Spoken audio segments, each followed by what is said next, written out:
How's it going, guys? This is Robert from Machado Visuals, and these are my thoughts on the Teradek Bolt 500. My boy Jeremy let me know that Teradek was offering a sale on their products for 20% off, and I quickly jumped on it. The Bolt 500 Deluxe kit came in at around $2,600, which is already $400 cheaper than the base Bolt 300 set. I was already aiming at purchasing the system later towards the end of the year, but since it was already on sale, I didn't hesitate to pull the trigger. The Deluxe kit comes with everything you need: a nice hard case, the set itself, a couple HDMI cables, 2-pin LEMO to D-tap cables, a couple SDI cables, mounting hardware, as well as hot shoe and baby pin mounts. However, the kit did not come with a 2-pin LEMO to LEMO cable, so I had to source one from Wooden Cameras since I planned on using the system with a small HD 1703. I've never had the luxury of owning a wireless video system before, so I was pretty blown away when I had everything up and running. The units essentially have zero latency, and it seems like the biggest limiting factor will be the input lag of the monitor itself. Ooh. The Bolt 500 supports up to 10-bit 422 transmission, and the image quality is just amazing.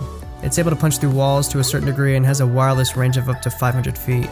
The zero latency is especially handy if you plan on having a first AC pull focus from the monitor, and since the focus puller isn't pulling directly off the camera, which is usually moving, the wireless capability allows me to explore new movements for the camera that would otherwise be difficult with a first AC tethered to the camera. I mounted the transmitter to my FS7 via the Wooden Camera Ultra arm with a 1/4 inch on one end and the Airy accessory mount on the other, and that thing is solid. I absolutely despise using magic arms, so having something solid like the Airy accessory mount let me focus on actually shooting rather than worrying if my accessory is secure. On a recent short film I shot, we actually set up a production monitor for the crew while we were actually shooting on the other side of a street.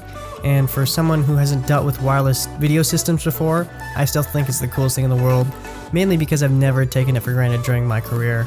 On another shoot we did for Sennheiser, we stuck the Bolt 500 receiver backstage at the House of Blues while we shot an interview at the other end of the venue, right next to the bar. The image quality and latency were all spectacular, and people passing by the monitor were all very impressed. A few members of the stage crew actually stopped by to have a look at the system and were totally blown away with the wireless functionality. I noticed that if you start getting too far, don't have great line of sight, the image quality starts to degrade noticeably, but it's still fine for monitoring purposes. Another thing to note is that the system does reconnect quickly after losing its connection. However, I've noticed that it takes much longer to reconnect until you're in line of sight. It's not a huge deal, but it is something I've noticed. In the end, I'm super happy with the Bolt 500 system and the elimination of ridiculously long wires emanating from the camera. The ability to send a wireless video feed to a production monitor is incredible during the collaboration process. It literally frees me from the reins of long cables so I can focus on more important aspects of visual storytelling. If you have any questions on the Bolt 500, feel free to leave them in the comments below. Thanks for watching, and I'll see you in the next one.